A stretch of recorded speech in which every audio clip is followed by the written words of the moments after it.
Okay, don't want to delay it too long. We've obviously got three speakers to get through today, so that will be great. Okay, so hello everybody who's here, and welcome to this IBPSA-England webinar on digital twinning in the built environment. For your information, this webinar is being recorded. They've just announced that online, and it will be available to rewatch after the event. My name's Rebecca Ward, and I'll be chairing this session. I'm a research associate in the data-centric engineering group at the Alan Turing Institute, and I'm also part of the Energy Efficient Cities Initiative at the University of Cambridge, headed up by Professor Ruchi Chowdhury. IBPSA-England, for anybody who hasn't come across it before, is the England chapter of the International Building Performance Simulation Association. We're a group dedicated to improving the built environment through the use and development of simulation tools.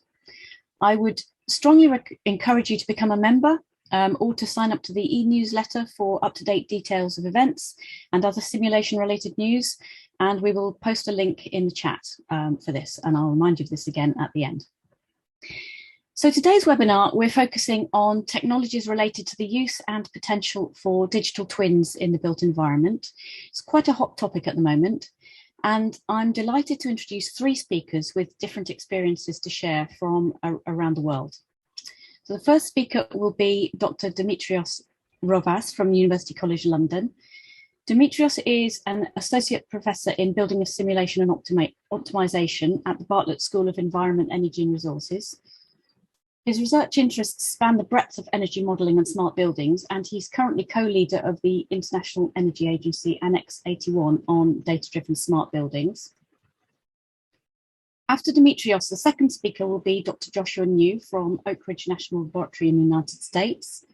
Joshua is a computer scientist with a special interest in urban scale modelling, and in particular the development of the automatic building energy modelling software suite for deployment at scale to model every US building. That sounds incredibly daunting to me, and it will be very interesting to hear from him. And then finally, after Joshua, we will turn to Dr. Adrian Chong. Adrian is an assistant professor in the Department of the Built Environment at the National University of Singapore, where he leads the IDEAS Lab, IDEAS standing for Integrated Data, Energy Analysis and Simulation.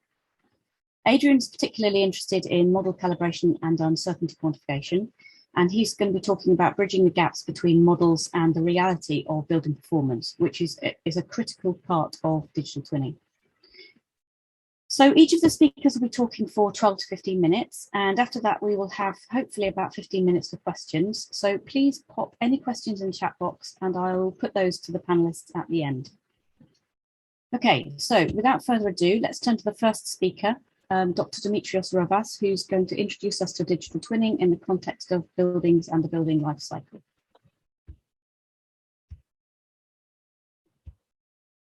So, thank you very much, Rebecca. Good afternoon, everyone, and thank you for joining this webinar. So, as the first speaker, what I plan to be doing over the next 15 minutes is sharing some of the experiences I have from working in a number of projects within the context of energy modeling and data-driven applications, and maybe share some lessons learned from constructing and delivering digital building twins. So given the time constraints, I'm not going to have that much time to go in detail, but you're welcome to contact me at any time.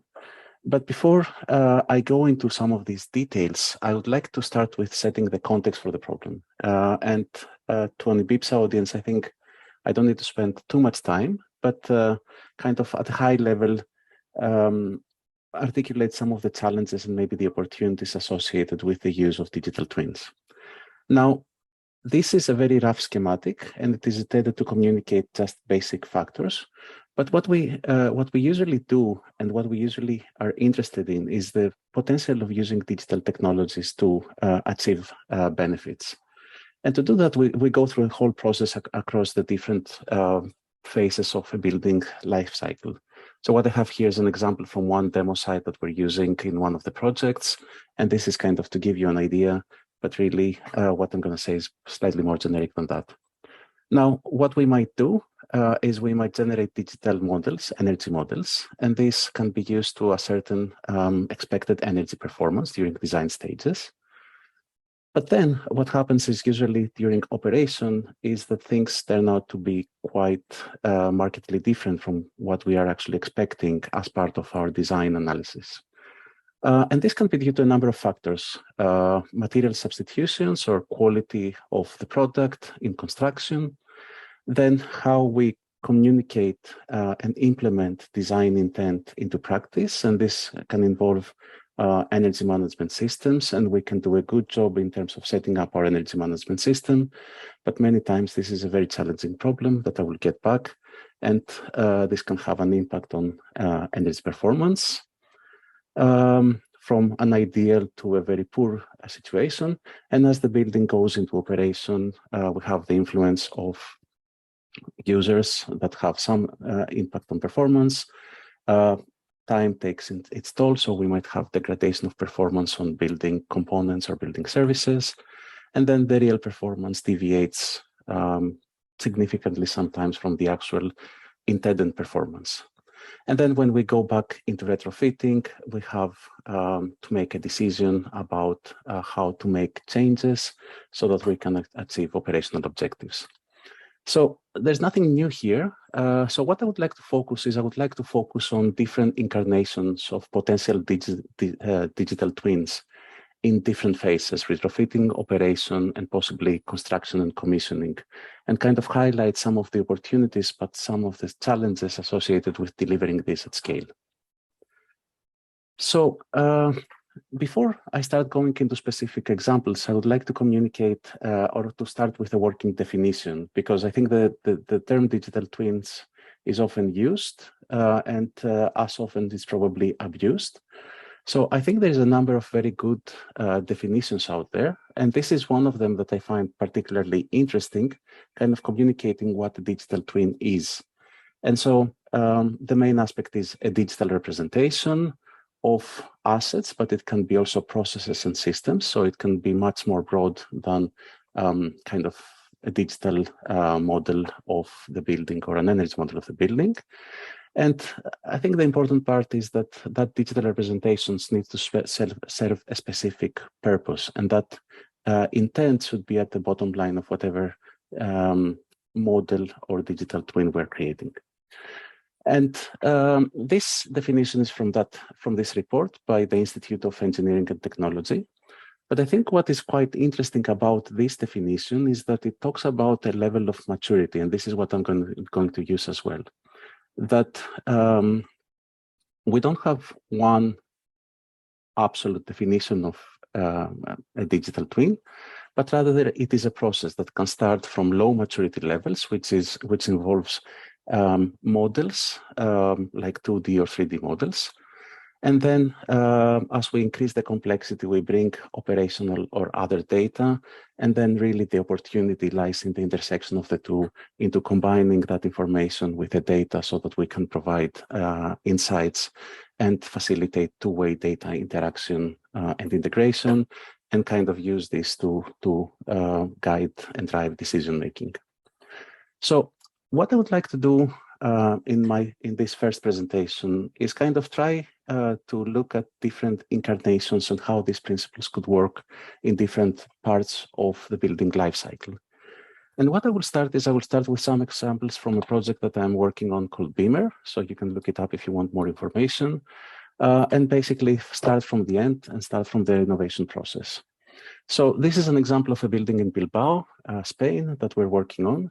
And then the question comes, how can we decide what is the best renovation? I mean, I know the term best is very subjective, but what we would probably do to answer that question is to identify different alternatives or different possibilities.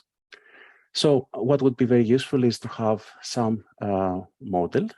And what I'm understanding here is a model that describes the physical asset, the building, but also possibly an energy model so that we can do what-if scenarios and evaluate and compare and contrast different potential renovation scenarios that can have impact with regards to the post-renovation performance.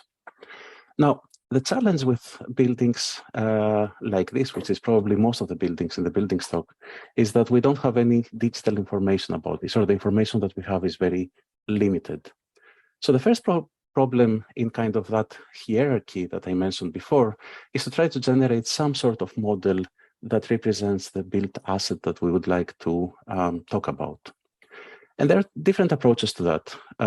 So in that particular project, what we're looking is potentially capturing the reality. So this is the generating a point cloud, and then working with the University of Edinburgh to automatically convert this point cloud scan to a BEM model, and therefore generate some sort of digital representation.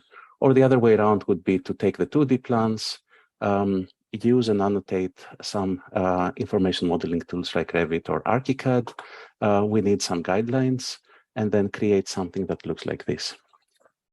Now, this is the part of information modeling, and it is the part about generating one aspect of the problem, which is the geometry. Some issues that, and this would be the first step, but as I mentioned, probably what we would like to do is we would like to generate some energy model, because that is the conceptualization that is interesting or relevant in that particular context. Now, the challenges associated with working with this data, with this building information model, and here I'm assuming, and we're working with IFC models, but this is not very important, is that probably we would like to manipulate those models in some environment like Revit, export it, and then work it and use it to generate the energy model. The problem, though, becomes apparent quite quickly when you try to go through the process. And this is one example that we have been working on. When you try to export that model from Revit, some of that information does not transfer properly. Second-level space boundaries, which is required for thermal modeling, might be missing or incorrect. Curtain walls, occupancy, light schedules, or thermal properties might be missing, and therefore kind of this information transfer process is not only incomplete, but creates a lot of issues. So what we were working on is trying to understand how to capture all that information and make sure that the design intent and information transfers properly.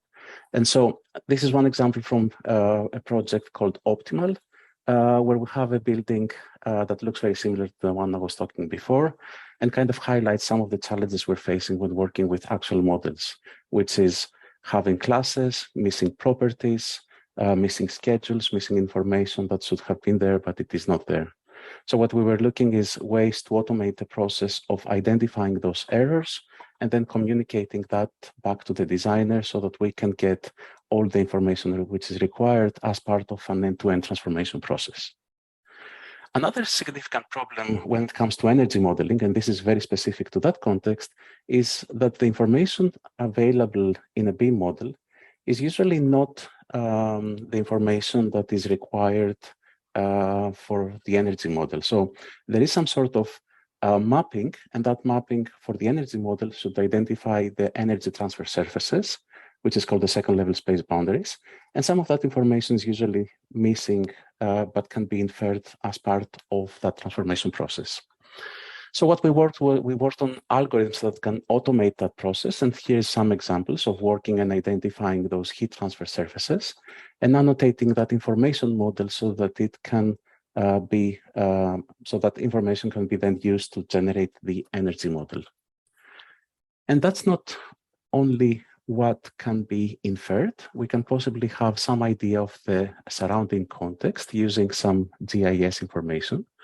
And therefore, for example, we can identify for a building of interest like this one, which of the shading surfaces nearby can be relevant, because that can have an influence on the modeling and can generate that process. So what we were looking in Optimal and many of the other projects that I refer to is a way to automate that process of, or partly automate really, of getting the geometry, getting thermal properties and schedules, and then transferring and generating an energy model that can then be queried. And this is an example of a kind of low-level digital twin. It is the energy model, but then there is a number of other things, like how do we make sure that that model captures the reality. And there's the question of model calibration. In one of the talks afterwards, we'll talk much more about this, so I'm not going to touch it today. There's a parts about systems modeling that I haven't talked upon, but data can have a very important role. And then obviously there's the part about the parametric exploration of the design scenarios by generating different approaches And what we used in that particular project was a concept similar to OpenStudio measures, where we parametrically apply through code the different design alternatives so that we can generate a parameterization and define an optimization problem. Now, going down that ladder or that hierarchy, what I hope I have conveyed is some of the challenges associated with working with this data and then generating, for example, energy models. And really the interesting part starts when we can combine real-time data and kind of start generating this two-way integration. So here's one example from a project called BUS. What we're working on, we're trying to understand and collect data from an actual building, and I'm moving back in that life cycle from retrofitting to operation. And so what we can do is we can install a building management system, or in that particular case, we're looking at low-cost embedded devices that for 200 euros could be fitted into a student room and could communicate and collect information and data. And this data might be energy submetering data. They can be temperature, humidity, CO2, and so on. And the question or the challenge in that particular part of the problem is how do we take this data that are coming in real time or generated in real time, and how can we make them available to upstream applications? The way to do that is using some what we call middleware platform, or platform that, or a software component that is able to communicate with the different device interfaces in the building. And we have developed one that was part of the project, and this is a commercial version, which is called Tridium, to interface with the BMS and then upload and make them available into into a database, and then be made available into a third party.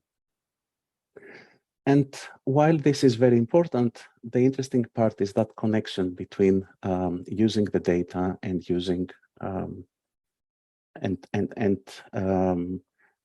using them to drive or to communicate back to the building operational or other aspects that can be improved. And here's a very generic plot of some experiments we did in the context of a project called Pebble. So considering that the building is a complex system of systems that includes HVAC passive elements, active elements, users, probably energy generation, and all this working under the influence of external disturbances, which is the weather. What we would like to do through some sensing modality is to understand how the building is operating, so understand the state. Then we need to have some sort of model or representation that can guide us into how the building would operate. So this is the virtual counterpart of the building. We can query that model in a repeated context to understand what we need to do in the future, kind of looking forward, and then communicate that back into the building so as to close the loop and to create some feedback interaction. This is called model-based control, and there's many different versions and a lot of discussion in the community about what type of models to use, from black box to gray box or to white box models, and how that interaction happens. But the main part is that there is the physical building and the interaction, so the physical asset, the digital counterpart and the energy model, and that two-way real-time interaction that happens through that software component that I call the middleware. And if I can communicate some lessons learned from that, is we did a number of experiments in a number of buildings. And that the lessons that we learned is that depending on the type of building, the ability to control and achieve operational performance objectives can vary quite a lot. So this is one building which was an office building in south of Greece. That was a very lightweight building. What we found is that there is not a lot of controllability, so there's not a lot of opportunity to save energy. This is a very heavyweight building in Germany, a Fraunhofer building. This is because of the very low energy, there was not a lot of opportunity to save energy, but was a lot of opportunity to improve comfort. And that is kind of a contradicting objective. Or this is one example of an experiment we did in Germany, in Aachen, in a building in Aachen. And that includes a lot of very complex building services. And the challenge of making them working together is one that simple logics cannot complex. cannot accomplish. But what we found is the following, is that even when we talk about optimization and kind of working together, that optimization is assuming a perfect working system. And that is almost never the case. So here's one example of what was actually happening in the building in Aachen. We had to deliver base heating or cooling from a tub system on the ceiling. And then the facade ventilation units, 2 of them were working to accommodate additional demands from the base load coming in. And what was happening was that the BMS system was not locked. So sometimes the base heating was complemented by that heating from that unit. But sometimes we had heating and cooling at the same time. And problems like this, which is simultaneous heating and cooling, happen all the time. So there is a lot of scope to be able to use data to understand situations like the one I was talking about. And before we start optimizing, it makes sense to talk about and do fault detection and diagnostics. So to put that together, and then I'm going to finish with one more slide, I have much more, is what we can do and what we should do, for example, in operation, is that we should take and have some digital representation, like a BEM model, annotate that model with additional information that is starting to capture the information. And then, and what you can see here is kind of that digital counterpart of the student residences that we're doing, be able to represent assets. So what you're looking on the right-hand side is the BEM model or the geometric representation. And what you're looking on the left side is some sort of representation using knowledge graphs and link data using something called BRIC, which represents the different assets, sensors, equipment, energy meters, and so on. So these are 2 equivalent representations. And in fact, this one is much more suited for control and analytics, kind of looking and being able to make questions or how many thermostats are there, which thermostat, link it to the actual data that is coming. And then by looking and having all that information under a unified data structure, we can understand the assets, the available data, and then we can deliver analytics like the one I was talking about, dashboards, understanding aspects related to operations. So this is from different UCL buildings, but really providing and asking questions on the available data with regards to a number of aspects related to comfort, well-being, sustainability, and so on. And I'm just going to finish quickly by saying that those kind of different aspects that I talked about are the part of an IA annex which has been running for 2 years, the Annex 81 on data-driven smart buildings, that I'm co-leading with, that is being led by CSIRO in Australia, and I'm co-leading with a few colleagues from around the world. And really that short description that I gave gives you an idea of what we're looking into facilitating and understanding and creating evidence, how we collect data and what data are required, how we manage and publish and make available this data and make them discoverable, and then how we consume the data so that we can provide control, like the example I mentioned, fault detection or other analytics that can yield operational or other insights. And with that, I'm going to finish very quickly by thanking you. And I'm happy to provide and answer questions after all of us have went through the round. So thank you and look forward to your questions. And my contact information is here. Thank you very much, Dimitrios. I suspect we could have asked you to speak for a couple of hours on and unpack all of that. A huge amount of information there. And I'm sure there'll be questions at the end. So now let's move on to Dr. Joshua New, who's going to introduce us to AutoBEM, I believe. Thank you, Joshua. Thank you for the introduction, and it's a pleasure to speak with you. I know many of you are finishing up your day, and it's rather early here at 8:30 a.m. in the United States. So wherever you're at, thanks for joining us. So I'm Joshua New. I work at Oak Ridge National Laboratory that does research on behalf of the U.S. government, and I'll be speaking about AutoBEM, or Automatic Building Energy Modeling, and the Model America data set, and how we create a digital twin of the U.S. built environment.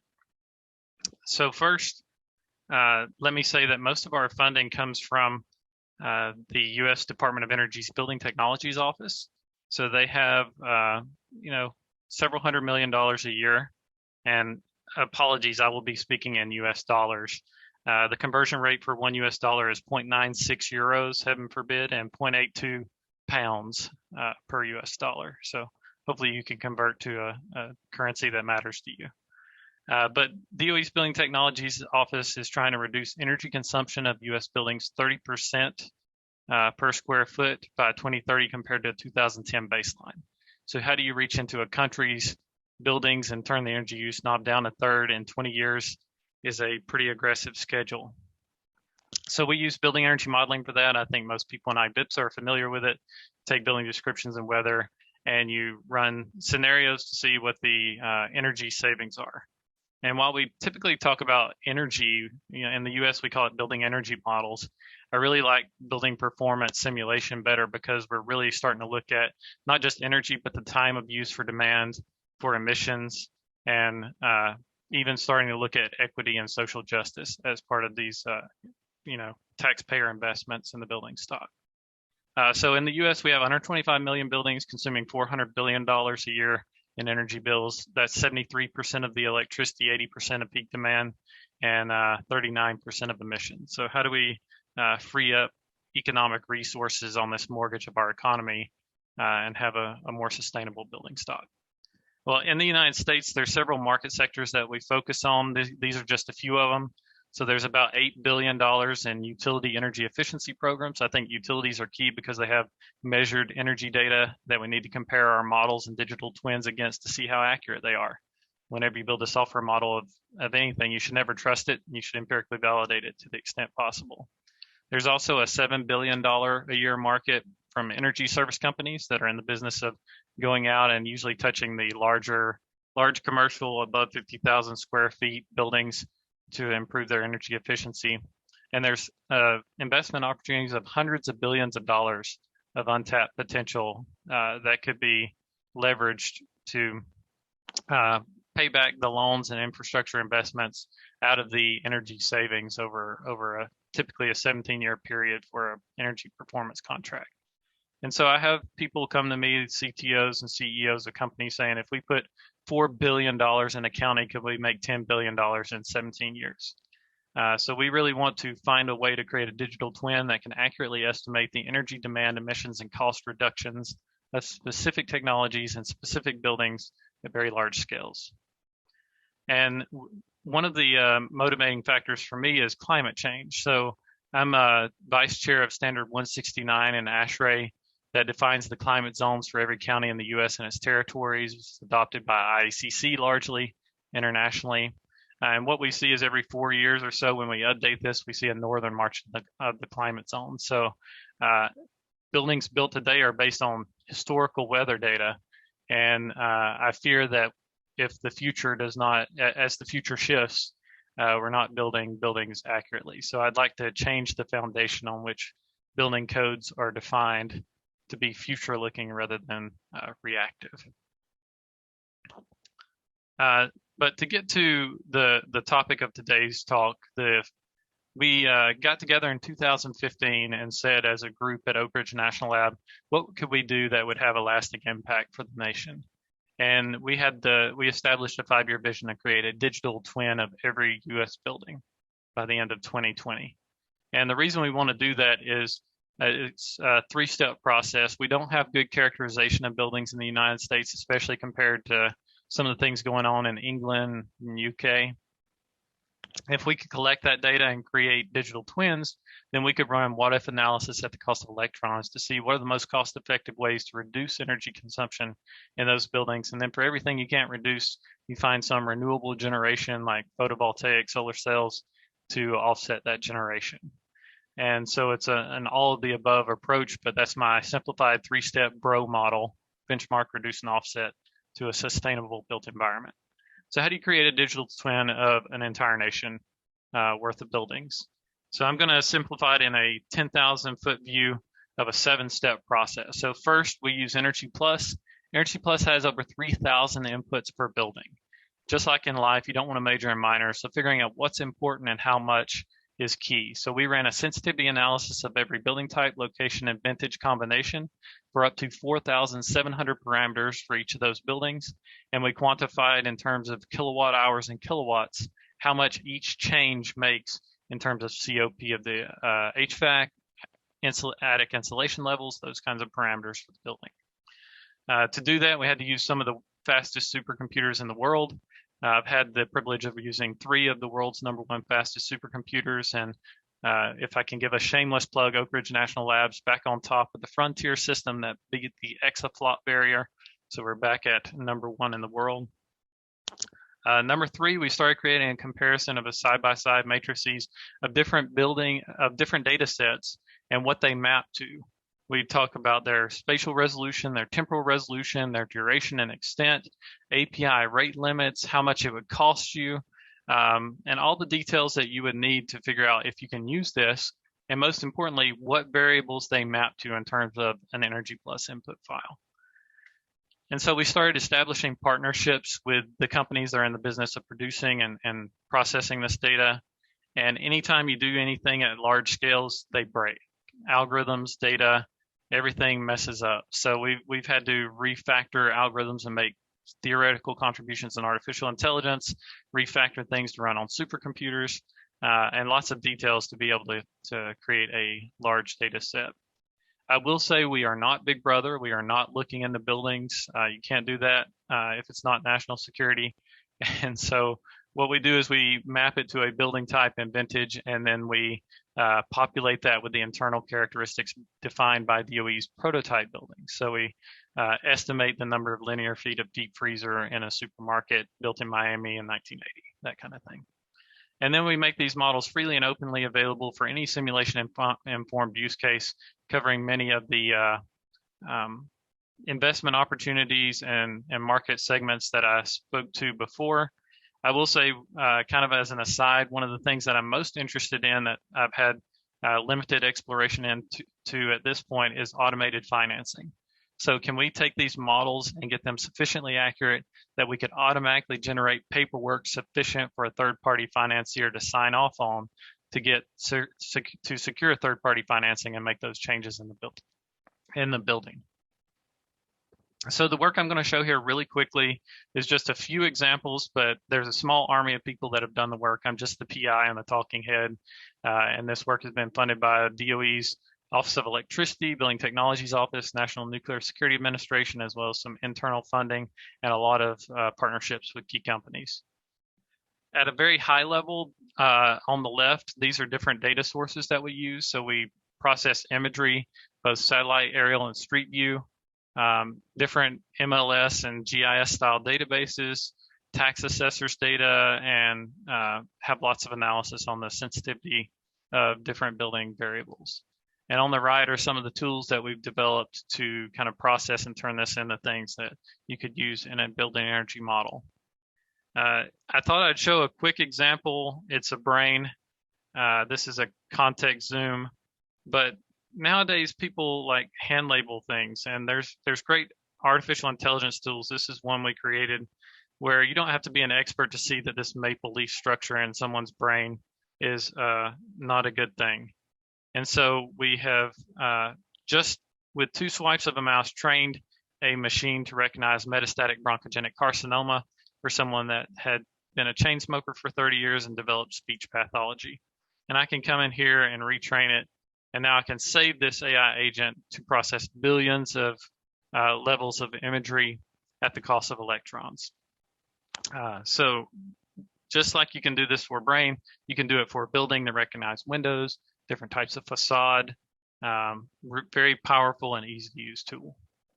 We've used that to recognize window to wall ratio for buildings that lets in and out 10 times more heat than the average wall. So you can see some examples of a hand labeled versus AI labeled recognition of where windows are. We don't do this at production level, but for specific subdivisions or areas, we can go into processing the street level imagery. We also have a few cool demos. We have a special arrangement with Google where we have access to their street view imagery. We know the GPS location of the cars. and the camera properties, everything we need to know to do a little math to back out the height of the building within 2 meters over 80% of the time. So if where LiDAR is old, splotchy, or expensive, we can estimate the heights of buildings, and we have some preliminary work looking at mapping those pixels to material buildings for facade type. That can tell you a little bit about the building type, but again, not a production scale thing, but kind of the cutting edge research that we're participating in. So at the end of the day, we're trying to map this to specific building characteristics like building type, age, when the building was constructed, height, footprint. And we've, once you do that, you can create a full OpenStudio and Energy Plus model that you can simulate with weather data. And so when we do that, we can then run scenarios. What if you put all these different technologies, brought these buildings up to code, or had a smart thermostat and preconditioned the building before the peak hour of demand? And so we can do all these what if scenarios. And we've done this for Chattanooga, Tennessee. So I'll show another live demo. This is about a city's worth of buildings, and we can color code it by different things of interest. So I was showing energy use intensity. You can see where the hospitals and restaurants are. And if you wanted to look at smart thermostats, the big opportunities are usually in the big buildings because they have more volume. And what we've done is we've run different technology scenarios and then packages here at the end to show you in terms of kilowatt hours, kilowatts, and dollars, how much you could save. So this building could save about 49% of its demand with a demand retrofit package, and about 10 to 12% with an energy retrofit package. So this is a quick and easy way to see it, at city scale digital twin, but then get to actionable building specific information. I will say that we created over 178,000 buildings with this partner, and the utility gave us 15-minute whole building electricity use from every single building. And so we have quantified the CVRMSE and NMBE metrics that are used to compare the model to the measured data as defined by ASHRAE Guideline 14. And so we have a publication and review that shows what the distribution of those errors are. At the end of the day, we create the inputs, and then we feed that to our supercomputers to create OpenStudio and Energy Plus models to the tune of over 1 million buildings simulated per hour. So that allows us to do a lot of things you typically can't do on a supercomputer.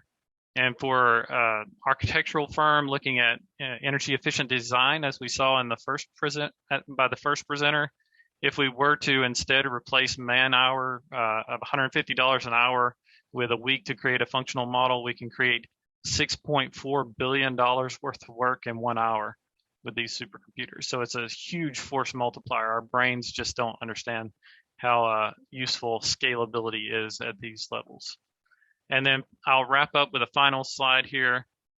We have more information on our software, automatic building energy modeling at bit.ly/AutoBEM.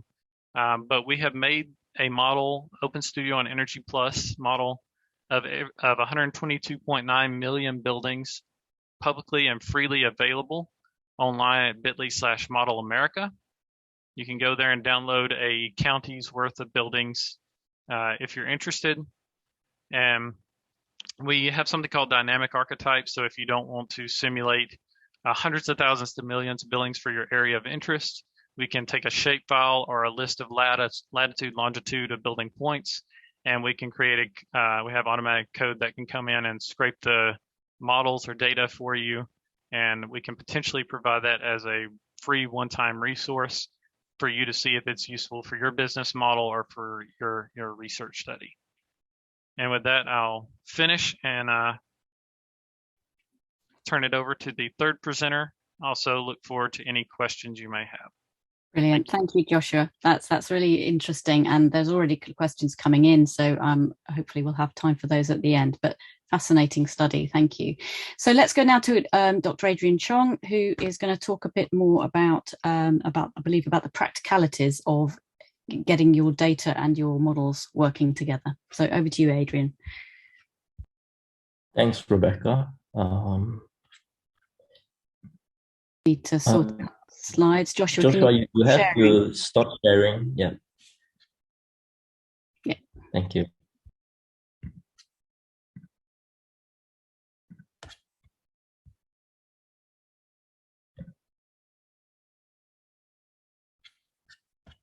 All right, thanks, Rebecca, for the introduction.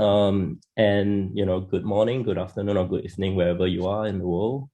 My name is Adrian Chong, and you already know, like with Rebecca's introduction. And today, I'm going to basically present, my group's work on integrating data with simulation, towards predictive digital twins. I think that's the buzzword these days. You can feel free to scan the QR code, and you can download my slides.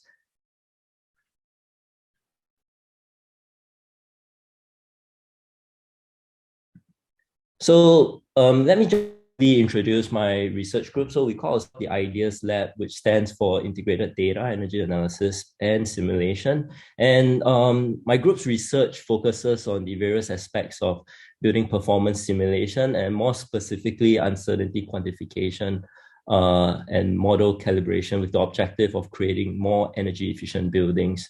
And you can find out more about our research at ideaslab.io, or by simply scanning this QR code. And of course, you see on the right, these are the people who make who are the key contributors to what I'm presenting today, my postdocs and my PhD students. So a quick acknowledgement of their efforts.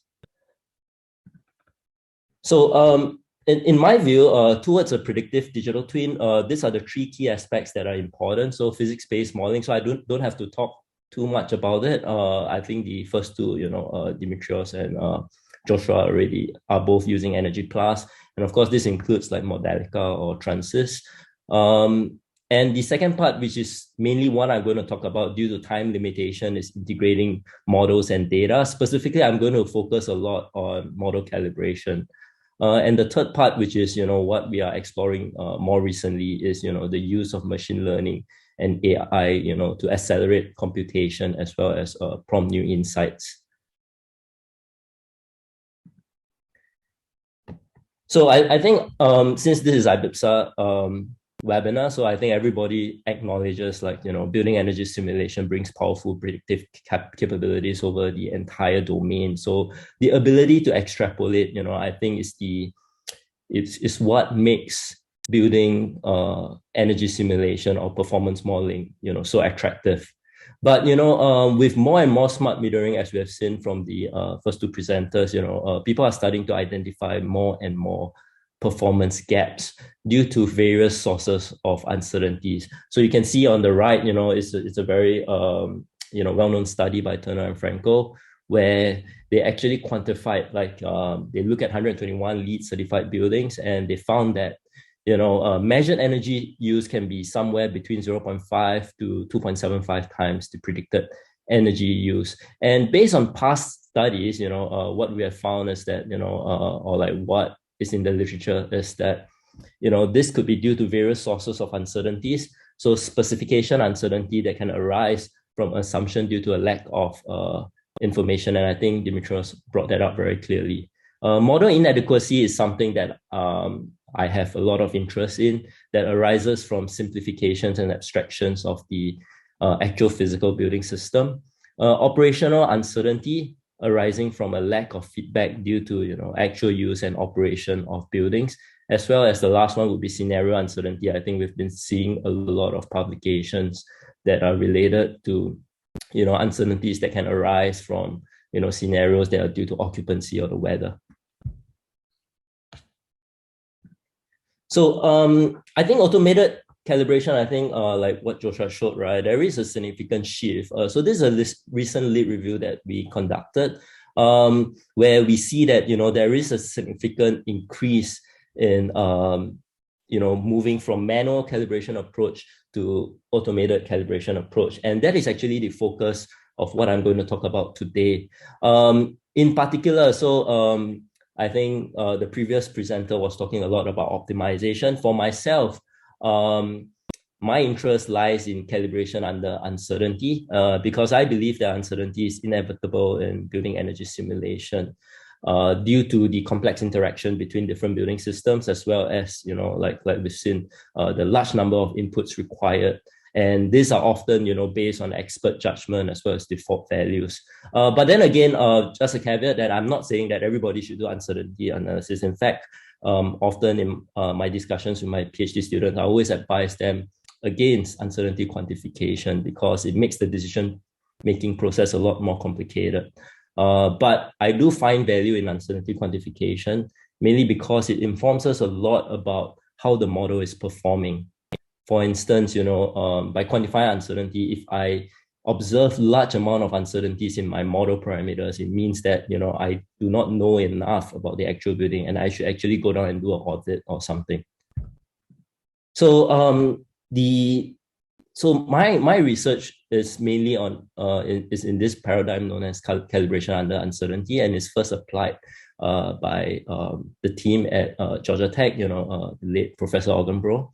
And the most popular formulation is actually Kennedy and O'Hagan. So I think this would not be unfamiliar to those in the area of Bayesian calibration. And what is nice about this is that it actually explicitly account for various sources of uncertainties.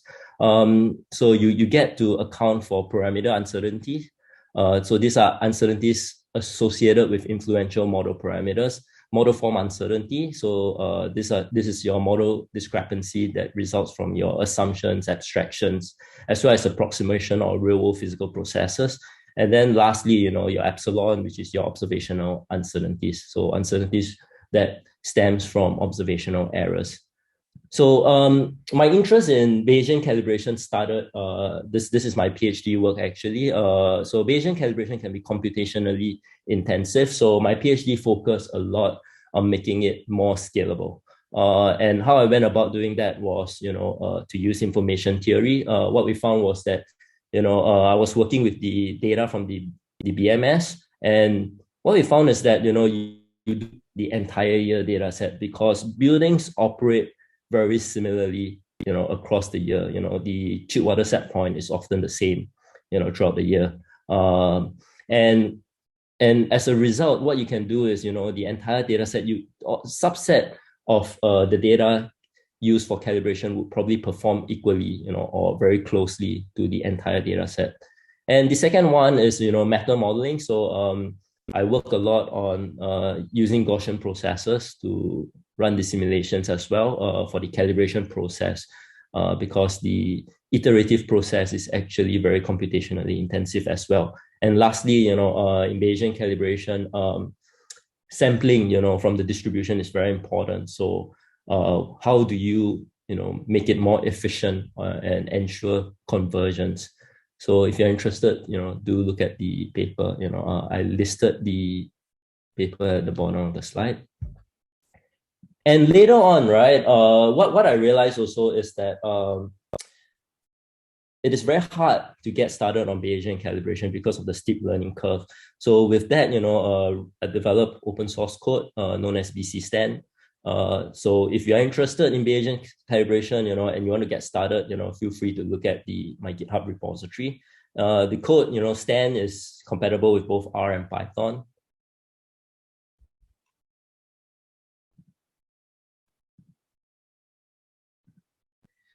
So we can take this a step further. So we can also continuously update the model, towards creating a digital twin that stays relevant over time. So this work is actually part of one of my early research projects, where we actually propose a framework that continuously use the latest time series data to update the model. So we are actually connected to the BMS, and we are using the data to, update or recalibrate the model every month. And the Bayesian, approach is very nice because basically you do not forget what you have learned, by using. So what I was doing here was that, we were using the posterior distributions from the previous model as priors to the next models. So using 3 years of measured data, we compared, if you look at the box plot on the right, the non-continuous approach with a continuous approach where the model is recalibrated every month. And we found that, it performed a lot better. So this is because over the 3-year period, there were actually changes within the building. And this was actually detected by this continuous calibration approach. So the other thing is we realized that, we've been talking a lot of, model calibration. I think a lot of times we focus a lot on the algorithm, but often neglected, but, crucial in model calibration, where we spend a lot of time is actually, preparing, analyzing, the BMS data, working with timestamps. So toolkits that enable programmatic navigation and modification of energy model is essential. So with that, right, we started working on an R package to interface with Energy Plus. So for those of you working on R, do take a look at our R package. So this is an open source R package for interfacing with energy simulation models programmatically. So this streamlines the workflow for integrating models with data. And a quick shout out. So Hong Yuan is a close friend and also my postdoc. He's currently a faculty, and he is the one who does a lot of the software development for this R package. And we've been using it since, and it has helped us a lot when we need to, do a call, or like, we need to do a write access, using the model for supervisory control, or like when we need to get the data from the BMS, we make a call, to the REST API, and we work through the R package. So, so far what I'm saying is like, you realize that I've been talking a lot about pursuing, high fidelity models with high accuracy that are supported by, BMS, high resolution, typically, even down to 5 minute or 1 minute detailed measured data. And we found that, in the literature in our recent lit review that we carried out last year, that most of the studies are also doing the same thing. We are trying to pursue highly accurate model. And you'll see like, the most common metrics are your CV root mean square error and your normalized mean bias error, because these are basically recommended by ASHRAE guideline 14. And in fact, in all my calibration papers, I use the same metric to show that, the model is calibrated. But then, I started thinking, should we take a step back, and start thinking, is it absolutely necessary to have high predictive accuracy for our models? Because the energy model basically has lots and lots of parameters. Would a model with low absolute predictive accuracy not be reasonable for its intended use? And could a model, on the other, in contrast, a model exhibiting a good fit to observe data, does that mean, so basically, if a model has a low CV root mean square error, does it mean that it is representative and it is suitable for the, what you intend to use it for? So unfortunately, due to a lack of time, I can't share more, but what we are working on, and hopefully, you'll be able to see some publication from my group within this year, is that we're trying to look at different level of details as well as different resolution, data resolution, and trying to understand, whether it's measurement and verification, it's a retrofit analysis, or it's a design model. How does it affect the decision if we have a more accurate model or we have a less detailed model? So this is something that is in the pipeline. And the other thing is, as I mentioned earlier, typically buildings operate within a very narrow range. So we are also thinking about the application of active learning. So instead of calibrating a model with historical data, we are also working on, what if I can conduct experiments? What would be the optimal design of experiments to get me, the best model with minimum data? So I thought like, I would share a definition, since this is a digital twin webinar. This is a definition I found from the AIAA, so the American Institute of Aeronautics, and and I thought that this is a very nice definition that is probably relevant to building energy simulation as well. So basically, it's a set of information constructs that mimics the structure, context, and behavior of an individual or unique physical asset that could be our building or group of asset. And I think the key thing is that it's dynamically updated data, throughout its life cycle, and it needs to inform decision that realize value. So this is very aligned with, I think, what Dimitrios presented earlier on. And I'm very excited to share that, we are actually building a test bed for mixed mode ventilation.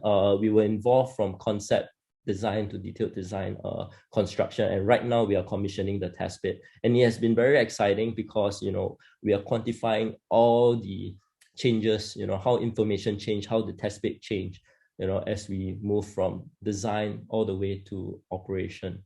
So I believe that would make an interesting hopefully we can share it sometime, within this year as well. So with this, I come to the end of my presentation. This is some of our open source development, so do take a look. E+R I shared earlier, BC Stan as well. EPW-Shift-R is an R package for creating climate change projection. So this is based on the latest IPCC report. And then R for building energy simulation is an open source book that teaches how to interface with Energy Plus via R that I use for my teaching. So with that, I end my presentation. Thank you very much, and back to you, Rebecca. Thank you very much, Adrian, and thank you to all three of you for keeping roughly to within time. We just have a few minutes left for questions, and I can see there's been a bit of a conversations going on in the chat as well, which is great.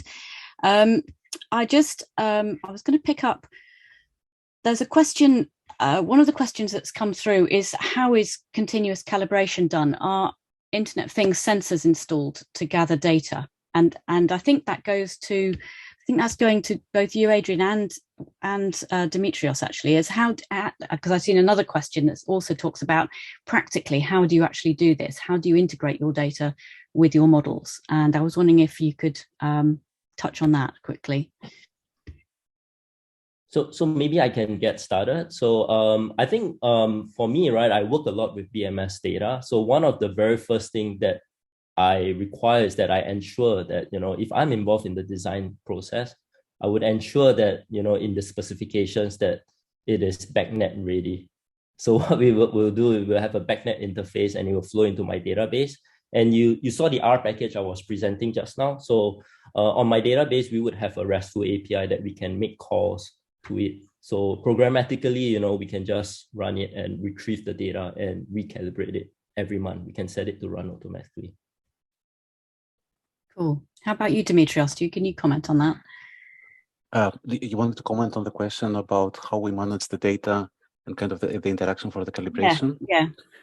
Yeah. So I see that that was also a comment on or a question on the chat. So what I would say is that the first part is getting access to the data. And what I did mention is that there's many ways of doing that, but the generic way is to have some sort of intermediate component. Once you access a building, each building tends to be different. So we've had examples like the ones I've shown that we used OPC. We used BACnet, that is kind of the open standard, but it can be that you get a mix of these and then you have some additional sensors that talk another protocol through an API and so on and so forth.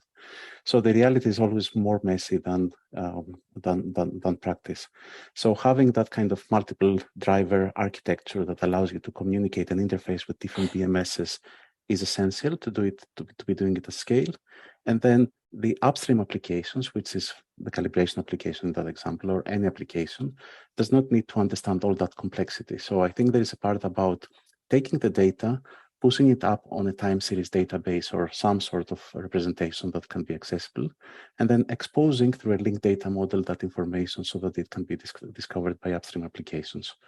On how we do that with Energy Plus, in our case, we were using a co-simulation framework. So the way of passing that information, that dynamic information, that two-way process across the time step, we're using some co-simulation using, well, nowadays it would be the FMI, FMU approach. Excellent. Thank you. I'm really conscious it is actually bang on 2 o'clock now. So I think I am going to, unfortunately, there are other questions, and I can see, Josh, you've been very active answering questions in the chat, so thank you very much for that. That's actually really helpful. I'm sure we would all like to thank the 3 speakers very much for the fascinating presentations, and I think we could actually go on and talk about this for hours, because there's a huge amount we could unpick here. So thank you all very much. Thank you all for attending, and I hope you found it as interesting and informative as I did. As I mentioned at the beginning, be very, very keen for anybody to join IBPSA-England or IBPSA wherever you are in the world, because it's a great organisation to be part of and to find out information about these things. And there has been a link put in the chat for that, or equally sign up to our e-newsletter to find out information about where you can see the recordings for this and where you can attend, how you can attend our next webinar. So thank you very much. Thank you. Thank you. Thank you.